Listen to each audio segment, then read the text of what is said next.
Дом за 600 тысяч долларов в средиземноморском стиле. Отличный дом, я уверен, каждый бы его себе захотел, но, к сожалению, немногие смогут его себе позволить. 9 соток земли на Красной книге, 16 на 58 у нас размеры, с документами полный порядок.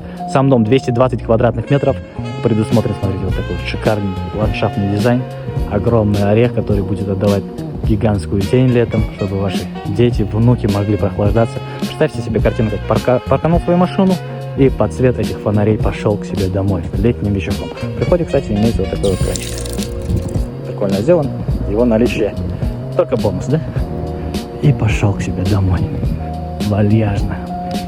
В таком доме только так и ходить, да?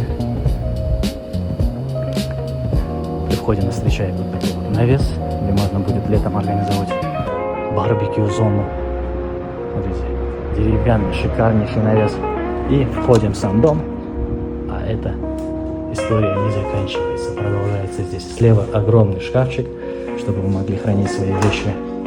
Зона, так скажем, чтобы привести себя в порядок перед выходом. И смотрите, какой здесь санузел. Вау, вау, вау. Камера не передает. И это только мы входим в наш дом. Полноценный обзор будет уже следующим постом, потому что времени уже мало.